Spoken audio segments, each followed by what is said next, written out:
नमस्कार मित्रों, जय माता दी। स्वागत है आप सभी का हमारे YouTube चैनल में। तो मकर राशि वालों, दोस्तों कैसे हैं आप सभी? आशा करती हूँ आप सभी बहुत अच्छे होंगे। देखिए, कल सुबह 8:41 के बाद रूप बदल कर घर आएंगे ये तीन देवता। जो मांगना है मांग लीजिए, आपकी सारी मनोकामनाएं, सारी इच्छाएं पूरी होगी। तो वीडियो बहुत महत्वपूर्ण है, महत्वपूर्ण तथ्यों के आधार पर बनाई गई है। अनुरोध है अंत तक देखें। पसंद आए तो लाइक करें, साथ ही कमेंट सेक्शन में जय माता दी के जयकारे लगाना बिल्कुल ना भूलें। इसके साथ चैनल को सब्सक्राइब करके बेल आइकन को प्रेस करें। तो चलिए दोस्तों, जल्दी से चैनल को सब्सक्राइब करके बेल आइकन को प्रेस कर दीजिए मकर राशि वालों। दोस्तों, आज की वीडियो में हम आपसे बात करने वाले उन तीन देवी देवताओं के बारे में जो आपके घर पर कल सुबह 8:41 के बाद आने वाले, रूप बदल कर घर आने वाले ये तीन देवता। आखिर ये कौन है और क्यों आ रहे हैं? ये इसलिए आ रहे हैं क्योंकि आपने अपनी सोच में परिवर्तन करना शुरू कर दिया। अब आपकी सोच में बदलाव हो रहा है। आप धर्म के रास्ते पर जा रहे हैं, आपके कर्म में बदलाव हो रहा है। इस वजह से भगवान भी आपसे जुड़ चुके हैं। इनकी जुड़ने की जो कनेक्शन की जो आपकी ताकत है उनके प्रति, वो बहुत ज़्यादा बढ़ रही है। उनके प्रति आपका विश्वास बढ़ रहा है।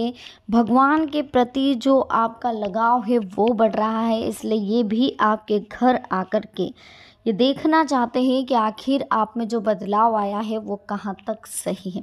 किसी भी रूप में आ सकते हैं, भिक्षुक बनकर आ सकते हैं, आपके घर के मेहमान बनकर आ सकते हैं, आपके पड़ोसी बन के आ सकते हैं, आपके घर का नन्हा मेहमान है उसके अंदर उस स्वरूप में आ सकते हैं, आपके घर के मंदिर में मूर्तियों में आपको पहचान में आ सकते हैं, रास्ते में कहीं जा रहे हैं वहाँ पर आपको पहचान में आ सकते हैं। मतलब कुछ भी ऐसा हो सकता है जिससे कि आपको महसूस होगा कि तीनों देवी देवता आपके साथ हैं। किसी पशु पक्षी में या आपको प्रसन्न होते हुए दिखाई दे सकते हैं।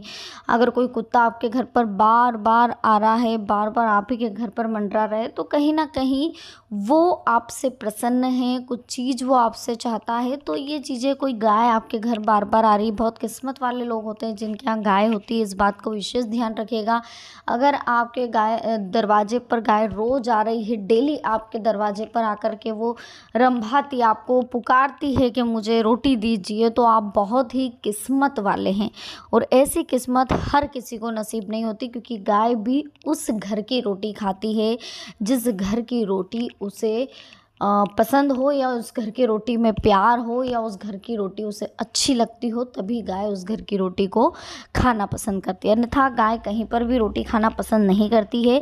इसके अलावा एक चीज़ और हम बता दें कि अगर आपके घर में चींटियाँ हो रही है, काली चींटियाँ जगह जगह आपको ढेर दिखाई दे रहा है, जहाँ देखो वहाँ काली चींटियाँ। वैसे कच्चे घरों में तो ये चीज़ें काफ़ी दिखाई देती है, आजकल पक्के घरों में बहुत कम हो गई है, लेकिन फिर भी दरवाजे के कोनों में या कहीं खिड़की के कोने में देख लीजिए, या ज़्यादा गीला या ठंडाई हो वहाँ पर आपको ये दिखाई देगी, तो समझ लीजिए कि आपके घर में बहुत जल्दी अच्छी सूचना आने वाली है। क्योंकि काली चींटियों को माँ लक्ष्मी का सूचक माना जाता है, और ये माँ लक्ष्मी के चरण कमलों के आधार पर ही चलती है। जैसे माँ लक्ष्मी जहाँ प्रवेश करने वाली होती हैं, उनके कुछ घंटों पहले या कुछ दिनों पहले ही काली चींटियाँ वहाँ जाकर प्रवेश कर देती है।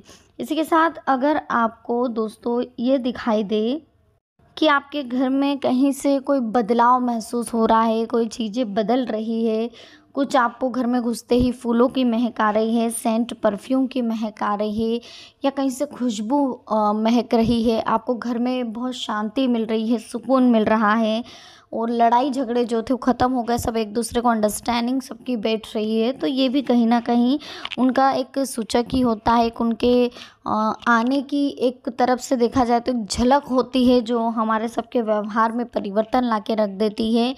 सबसे पहले तो अगर कहीं आप जा रहे हैं, आपको उम्मीद भी नहीं है कि ये काम हो जाएगा, और अचानक से वो कार्य हो जाता है। किसी कार्य को करने से पहले आप बहुत ज़्यादा हिचकिचाते हैं, बहुत ज़्यादा घबराते हैं, लेकिन ऑटोमेटिक वो कार्य हो जाता है।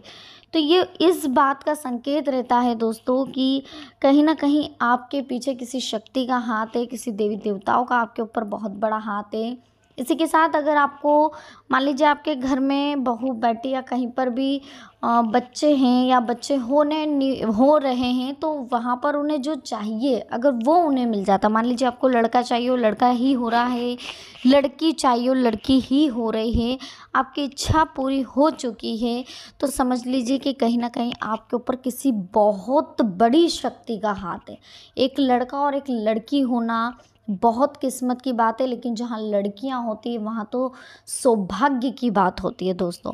जी हाँ, हमारा एक ही आपसे तात्पर्य है कि आप जो लड़का लड़का करते हैं ज़रूरी नहीं है, लेकिन जिसकी यहाँ लड़कियाँ होती है दोस्तों, ग्रंथों में माना गया है कि जहाँ लड़कियाँ होती है वो बहुत सौभाग्य की बात होती है। क्योंकि एक लड़कियों के रहने से जो चंचलता घर में रहती है, जो रौनक घर में रहती है, ठीक है एक दिन चली जाती है, लेकिन जो हमारी किस्मत में होगा, हो सकता है कि वो हमारे साथ कुछ ऐसा नाम कमा जाए, ऐसा गौरवंत हमें कर जाए कि हमें ज़िंदगी भर अकेलापन महसूस ना हो, है ना। तो जो लड़कियां रहती हैं उन्हें कभी भी ये मत सोचिएगा कि यार मेरी तो इतनी लड़कियां उतनी लड़कियां, ये जो है ना यही आगे होके आपका नाम रोशन करेगी और आपको इन पर प्राउड फील होगा। ज़रूर आप देखिएगा। इसी के साथ बहुत से व्यक्तियों को ऐसे मतलब काफ़ी इंसानों में देखा गया, उनको कुछ ऐसी जन्मजात कुछ बीमारी हो जाती है, किसी का हाथ में प्रॉब्लम है, किसी के पाँव में प्रॉब्लम है, या कुछ भी एक ऐसी एबिलिटी डिसेबिलिटीज़ रहती है जो आपको ऐसा फील होता है कि यार मेरे साथ ऐसा क्यों हुआ, मेरे बच्चे के साथ ऐसा क्यों हुआ, ये चीज़ें क्यों हो रही है, मुझे अच्छा बच्चा क्यों नहीं मिला। तो देखिए सबसे पहले तो हम आपको बता दें कि आपने बहुत ज़्यादा उसके लिए तप करें, बहुत ज़्यादा आपने उसके लिए मन्नतें ली हैं। अब अगर आपकी किस्मत में नहीं था, आपके कर्म में नहीं था, आपका पुराना जो कर्म था उसको देखते हुए या अभी के जो आपके उनको देखते हुए अगर नहीं था, तो जो होना था आप ईश्वर के ऊपर छोड़ देते हैं। आपको इतना ज़्यादा प्रयास करने की, अस्पतालों में जाने की, मन्नतें लेने की क्या ज़रूरत है। एक आस्था, एक श्रद्धा, एक विश्वास किसी एक भगवान पर आप रखते तो ऑटोमेटिक सब सही हो जाता।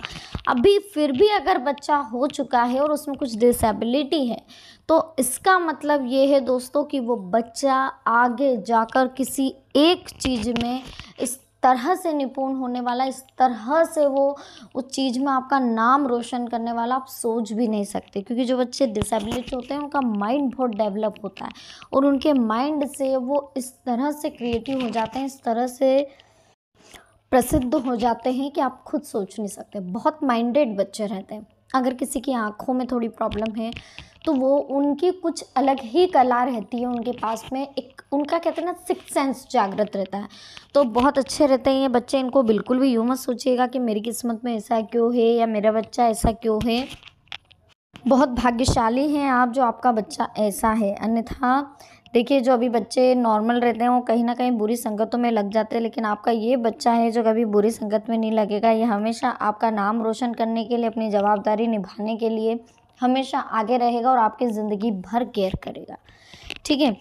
साथ ही एक चीज़ बता दें कि जो तीनों देवी देवता हैं ये आपसे बहुत प्रसन्न हैं। इन तीनों देवी देवता में देखिए सबसे पहले तो आपके घर के पूर्वज आ गए हैं। आपके घर के पूर्वज आपसे बहुत प्रसन्न हैं। जब भी आप सुबह उठे सबसे पहले अपने घर का जो बाहर का है झाड़ू पोछा करने के बाद आप उस बाहर जो भी आपका ओटला कह सकते हैं आप, बरामदा, जो भी चीज़ है, अब उसे अच्छी तरह से साफ़ रखें और धोएं। ये चीज़ें बहुत ज़रूरी है। बाहर आप अच्छे से उसको धोएं। साथ ही अपने जो परिंदा है पानी पीने का, वहाँ पर आप चौदस की अमावस की जो चौदस आती है उस पर दीपक ज़रूर लगाएं। अगर शाम को रोज़ लगा सके तो और अच्छी बात है, पर अगर रोज़ नहीं लगा पा रहे हैं तो आपको एक टाइम तो ज़रूर शाम को लगाना चाहिए, नहीं तो शनिवार से शनिवार आप लगा सकते हैं। ये चीज़ें ज़रूर ध्यान रखिएगा। इससे पति पत्नी में झगड़े भी नहीं होते हैं, आपस में प्रेम बना रहता है, साथ ही बहुत अच्छा रहता है ना। और अगर एक उपाय की और बात करें तो शनिवार के दिन पीपल के पेड़ पर भी आप सरसों के तेल का दीपक लगाएं। दीपक लगाते वक्त अपने मन में कोई विचार नहीं होना चाहिए, कोई शंका नहीं होना चाहिए। सिर्फ ये होना चाहिए कि हाँ मेरे घर में ये परेशानी चल रही है, बस ये परेशानी आप जल्दी से जल्दी दूर कर दो। ये चीज़ें होनी चाहिए। एक चीज़ और ध्यान रखिएगा कि हमेशा हम जो सोचते वो नहीं होता है, लेकिन जो हमें ज़रूरत होती है वो हमें मिल जाता है। ज़रूरी नहीं कि हमें जो चाहिए वही हमें हर बार मिले, पर हाँ जिस चीज़ की रिक्वायर्ड है हमारे जीवन में वो चीज़ हमें मिल जाती है। तो वो चीज़ें ही हमें लेना होगी, वो चीज़ें ही हम ले पाएँ तो ज़्यादा बेस्ट रहेगा जिसकी हमें ज़रूरत है। भगवान का पूरा आशीर्वाद है आपके साथ, आप बिल्कुल टेंशन मत लीजिए। वो कभी आपके साथ बुरा नहीं करेंगे, वो हमेशा आपका अच्छा ही सोचते हैं और आपके साथ अच्छा ही होगा। लेकिन ज़रूरत है तो आपको समझने की, जानने की और परखने की। इसी के साथ एक चीज़ और ध्यान रखिएगा जीवन में कि भगवान ने हमेशा सबको बराबर दे रखा है, सबके लिए बराबर सोच रखा है। लेकिन अगर आपको लग रहा है कि किसी में कोई दिक्कत है, किसी में कोई कमी है, तो वो कहीं न कहीं हमारे कर्मों की वजह से। तो वीडियो कैसी लगी, पसंद आई हो लाइक करें, कमेंट सेक्शन में जय माता दी लिखिए, चैनल को सब्सक्राइब करके बेल आइकन को प्रेस करें। मिलते हैं नेक्स्ट वीडियो में। अभी के लिए आप सभी को बहुत-बहुत धन्यवाद। जय माता दी, हर हर महादेव।